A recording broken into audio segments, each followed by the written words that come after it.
They called it the road to freedom, but in the winter of 1956, it did not look like a road at all.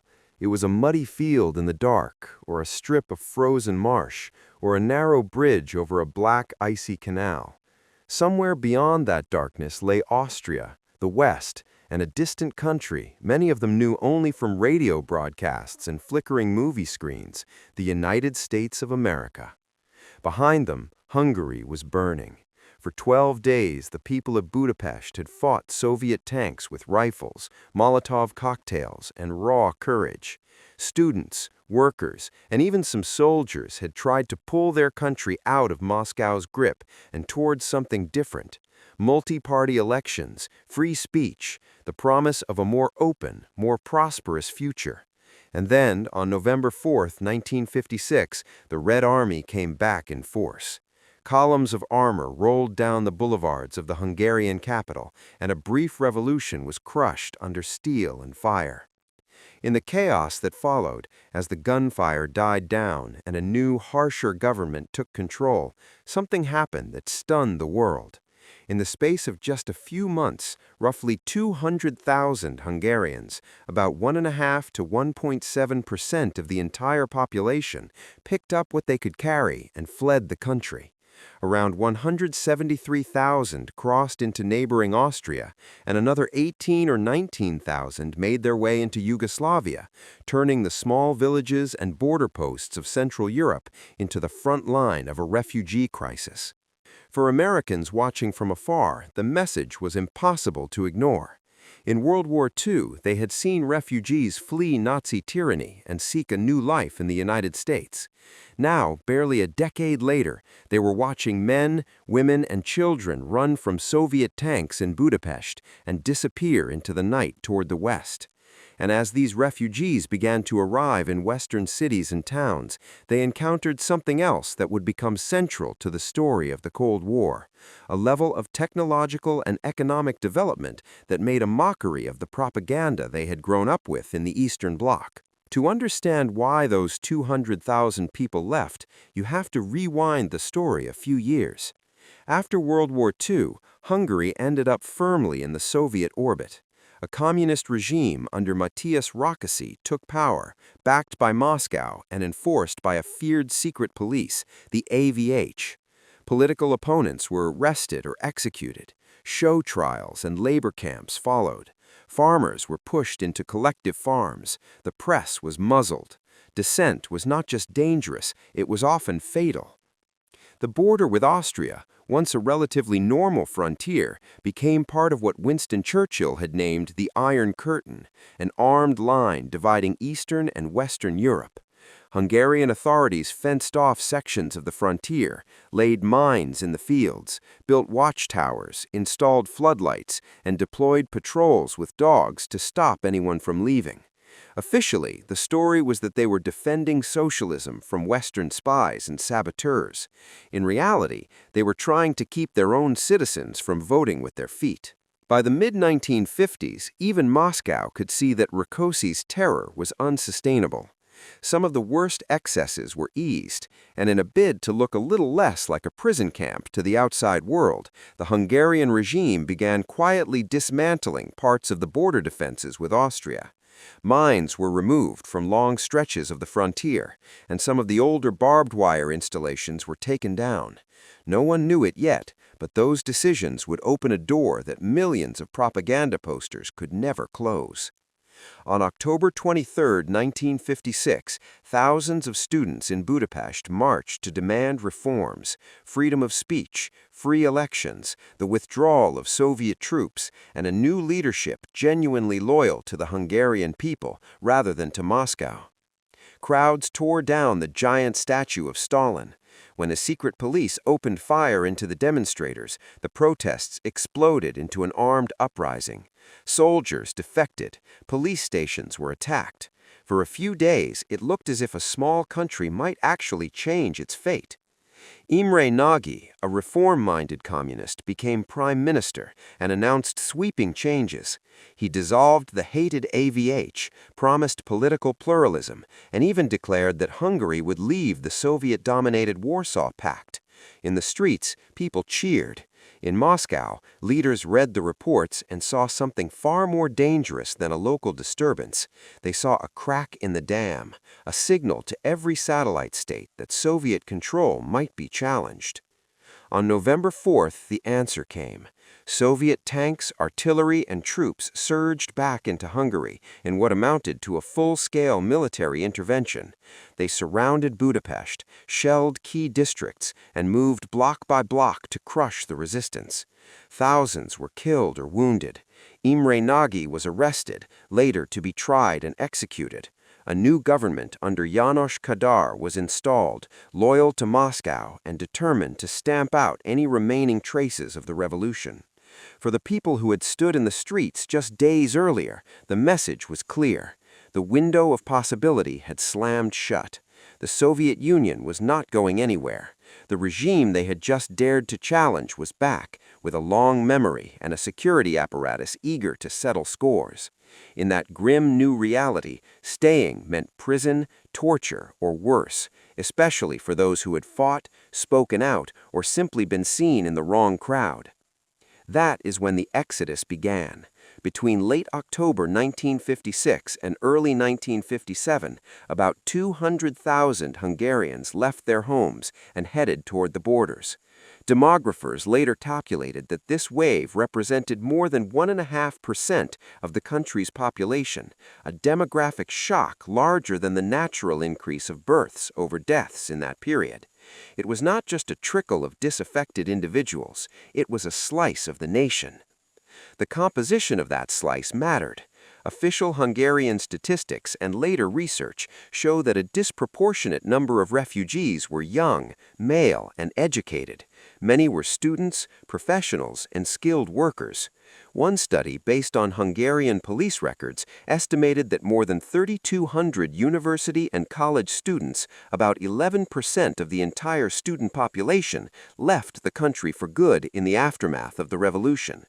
The 1958 Statistical Yearbook recorded nearly 7,900 fewer university students in Hungary in the 1957-58 academic year compared with the one before, a drop from 40,800 to 32,900. International student organizations tried to track them. The World University Service, working in Austria and Yugoslavia, registered around 6,800 Hungarian student refugees in Austria between November 1956 and April 1957, and another 1,326 in Yugoslavia.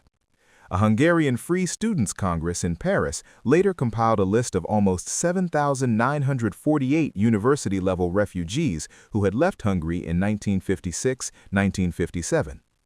Taken together, the data suggest that roughly 1 in every 6 Hungarian university students of the time ended up in exile. And students were just one part of the story. Among the broader refugee population were doctors, engineers, technicians, teachers, artists, and middle-class professionals. It was a classic brain drain, a sudden transfer of talent from a country that could ill afford to lose it to societies that were already racing ahead in science and technology. Why did they go?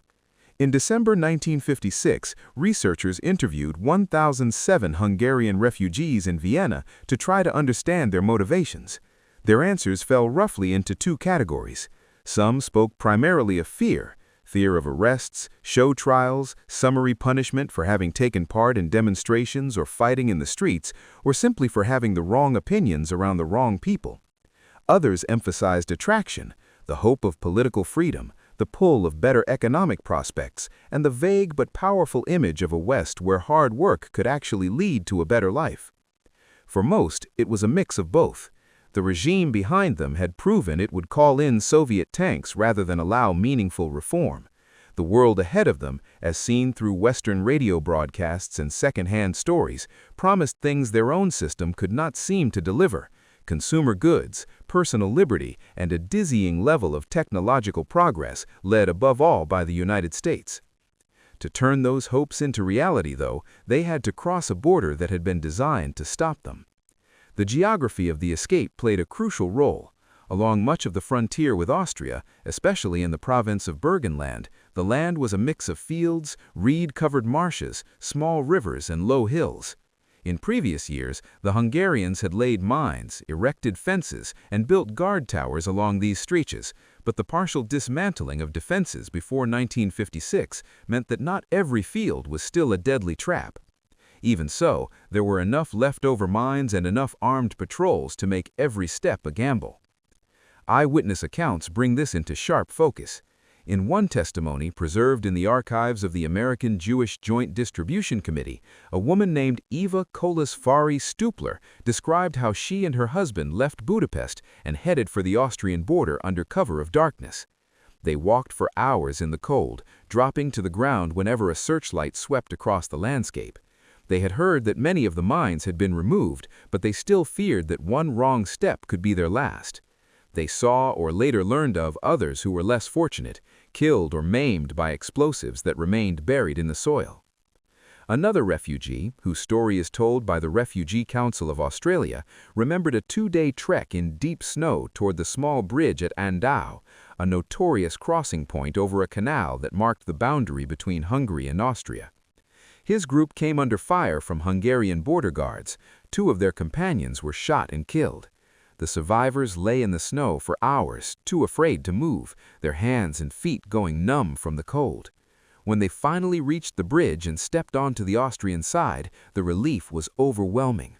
Exhausted and half-frozen, they were met by Austrian soldiers and volunteers who offered blankets, hot drinks, and the first feeling of safety they had known in weeks. Other stories tell of refugees hiding in the backs of trucks, crammed under tarps or between cargo crates, as sympathetic drivers tried to get them to the frontier without attracting attention. Some traveled by train as far as they dared, then walked the last miles. Parents carried small children on their backs. Teenagers guided elderly relatives across ditches and through thickets. The route was rarely a straight line. Fugitives zigzagged to avoid roads, villages, or any sign of official presence. For those heading south, the border with Yugoslavia was another option. Around 10% of the refugees, some 18,000 to 20,000 people, went that way, especially from southern counties of Hungary. Yugoslavia, under Josip Broz Tito, had a more independent foreign policy and looser ties to Moscow than other Eastern Bloc states, making it a somewhat less dangerous exit. But the terrain and the uncertainty still made it a risky journey. And eventually, most of those who reached Yugoslavia moved on as well, resettling in Western Europe, North America, or Australia. On the other side of the border, Austria found itself at the center of a storm. Only a year earlier, the country had regained full sovereignty after a decade of Allied occupation. Its economy was still fragile. Suddenly, tens of thousands of traumatized people were pouring across its eastern frontier. Interior Minister Oskar Helmer quickly appealed to the United Nations and friendly governments for help, recognizing that Austria could not handle this alone. The Austrian Red Cross moved fast. By early November 1956, it had set up first aid posts along the border in Burgenland, providing immediate medical care for the wounded and the frostbitten. Volunteers established a tracing service to help refugees find missing relatives, working with the Interior Ministry to process the incoming flood. Within weeks, a large-scale agreement was reached. The League of Red Cross Societies would manage roughly 35,000 refugees in 24 camps until the end of February 1957, while the Austrian government would provide buildings, food, security, and hospital services. By February, a new agreement expanded that operation to 44 camps with capacity for about 50,000 people. These were not luxury accommodations, former military barracks, gymnasiums, and hastily converted public buildings, but they offered shelter, meals, and a measure of stability. In just a few months, a neutral country of 7 million people had become the emergency waiting room for the victims of a superpower's crackdown. Yet Austria was never meant to be the final destination for most of these Hungarians. From the beginning, Western governments understood that a lasting solution would require sharing the load. On November 7, 1956, the French Red Cross flew in medical supplies to Vienna and then used the return flight to carry refugees to France. The next day, the first of many trains carried more than 400 refugees to Switzerland. On November 9th, buses from Sweden arrived, while Belgium and the Netherlands organized their own transport. By November 28, 9 European countries had already accepted 21,669 Hungarian refugees from Austria. By December 31st, that number had jumped to 92,950 people resettled outside Austria. Over the next 3 years, nearly 180,000 Hungarians were given new homes in 37 countries, a massive humanitarian operation that spanned from Western Europe to North America and all the way to Australia. The United States played a leading role in that effort. American policymakers saw the crisis not only as a moral test, but also as an opportunity to demonstrate the superiority of the Western system. In a world where Moscow claimed to represent the future of humanity, here were tens of thousands of people voting against that future with their feet. Admitting them, helping them, and watching them succeed in America was powerful Cold War messaging. In just a few weeks, a U.S. emergency program arranged transport for just 21,500 Hungarian refugees to the United States. By May 1, 1957, some 32,753 had reached American soil, and by the end of the year, the total was around 38,000. Canada accepted 24,525, the United Kingdom took 20,590, West Germany 14,270, Switzerland 11,922, France 10,232, Australia 9,423, and other countries absorbed the rest. All told, roughly 90% of the Hungarian refugees who reached Austria had been resettled in other countries by the end of 1957. Behind the scenes, American officials were paying close attention to who exactly they were bringing in. A detailed study of U.S. Hungarian refugee policy shows that the Department of Labor and other agencies tracked the skills of incoming refugees, noting a significant number of scientists, engineers, technicians, and students in the natural sciences. At a time when Washington was increasingly worried about Soviet advances in fields like rocketry and nuclear technology, these highly trained defectors were seen as a valuable addition to the American scientific and industrial base. The broader Western effort has been described by historians as a Cold War humanitarian action, a genuine rescue mission, but also an ideological showcase. While Soviet propaganda insisted that workers in people's democracies were building a more advanced and equitable society, the images told a different story. Refugees standing in line for visas in Vienna, boarding planes and ships bound for cities full of cars, televisions, laboratories, and universities that Eastern Europe could not match. For the refugees themselves, the contrast could be overwhelming. A young Hungarian engineering student who had fought on the streets of Budapest might find himself, a year later, on a North American campus with access to modern lecture halls, well-equipped laboratories, and machines he had only seen in textbooks. The World University Service and other groups made sure that thousands of these students could continue their education in Canada, the United States, Britain, and elsewhere, often on scholarships that covered tuition, housing, and living expenses.